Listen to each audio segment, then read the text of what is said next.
Welcome back to Sono. I said we've got Dr. Amos Akingba, who is an Adeko and Afenifere chieftain. Thank you for coming this morning, sir. Thank you for having me. Could you give us your impression about, we just had the Yoruba representative leave the studio. He was talking about the statements they made. What's your impression about all of these threats and counter comments? I'm not surprised at all. Nigeria is threatening everybody and groups. What do you mean Nigeria? Are we not Nigerians? Yes. We're threatening ourselves. Yes. When we lie to ourselves and we're reaping the fruits of lying, that's a threat to our livelihood. We say we're a federal republic. We're not federal. We're not a republic. We say the state of Nigeria is secular. We're not secular. We use taxpayers' money to send people to Saudi Arabia and Israel every year. A country that is built on fraudulence will reap fraud. And when the fraud is coming, we say people are shouting. Why wouldn't they shout? Hospitals are gone. Schools are gone. The roads are not there. Electricity does not exist. Water is scarce. And you think people will not cry? So those are the little pointers that have resulted in this kind of statements. They are the major thing that is afflicting Nigeria. We were not like this originally. Igbos, Yoruba, all the various ethnic groups, they were living in harmony. Productivity was going on. We had industrial estates booming, springing up. We have 4 refineries. They're all there. And our population is increasing. The things to make life worthwhile, they are not there. People are going to bed without food. Children are emaciated. Research evidence are coming out that the cranial capacity of the brains of our children are getting smaller. And you say people will not shout? We're victims of the lie that we call our own, the social contract, which is another name for the Constitution. We say we, Nigeria, give this Constitution to ourselves. We didn't. It was imposed. And it's not working. It's centralized. And the good things of life are not available for Nigerians. And they are crying. And you begin to blame them. You don't blame victims. You blame the system that produced the victims. So they're actually on the same side when the Igbos say that we want secession, and the Hausa said, okay, you can go freely. The Middle Belt say that we're not part of the North. You have Afenifere on the one side. They're all crying out for the same thing. Correct. Do they realize this, though?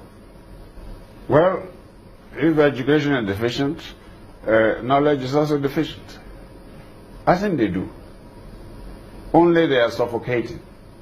And they say, hey, give me breathing space, please. Let me put my house in order. That's all we are hearing. That's what it amounts to. Nigerians are hurting. Religion and ethnicity and whatever else is used to mask the class divide. The elites have let us down. The definition of elite is a group of people that have the best of whatever is going in that society. So there are two tribes now in Nigeria, the elites and the masses. Exactly. And they're using religion and ethnicity to mask their inefficiency.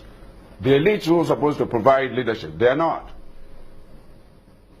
All these professors, fellows of these institutes or that, they can't make roads. Even their own cars, they cannot repair their cars when they're bad. We cannot produce food, and we have professors of agronomy, of agriculture, of this. It doesn't even know how to grow them. We spend trillions of naira every year to import our food that could be produced here in this country. The elites have let us down, whether military elites, civilian elites, religious elites, of all persuasions. We're failures. What's the way out? The way out is to go back to the drawing board. This constitution is not made by Nigerians. It's imposed. A federal constitution should be truly a federal constitution. You don't centralize everything. The people at the center in Abuja, they're loafers. Things go there, whether in the National Assembly, the judiciary, and the executives. They are not serving. They cannot do it. They are not machines. They put too much on. There's too much centralization of responsibility, of rights. And so the thing is breaking down and people are shouting and you begin to blame the victims. We are all victimized. Will it be wrong to say, for instance, let's step back a little, be patient, look at what the new budget will bring, look at the new reforms the government is putting in place, look at the so many SIP programs that they have, the structural intervention programs that they have, and they have guaranteed that these things will work. Can we be a little more patient to see that we see the benefits before we conclude? Jimba, please, please. You say they have guarantee. Which guarantee do they have? We've been having budgets every year. They never work. We are in June now, almost to the middle of June. But the budget has not been passed. It's a new administration. Yeah. Does it make a difference? New for what? New bandits. New corruption.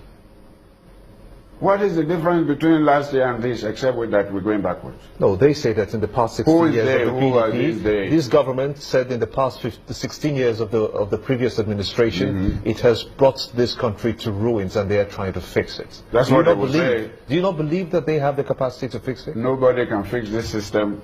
It's like putting square peg in round hole. It wouldn't work. It's not Buhari's fault, or Jonathan or the previous ones.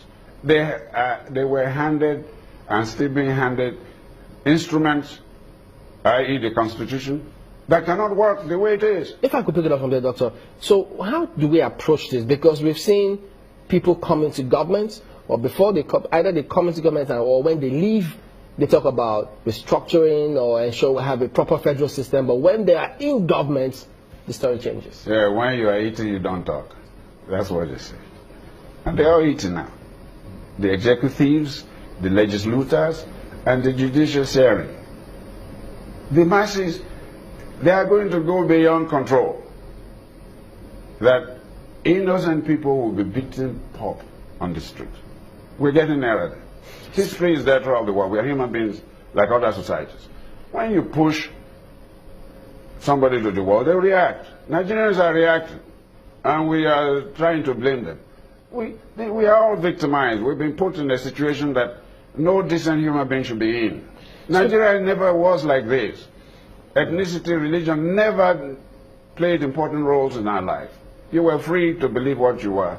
You were free to live where you are.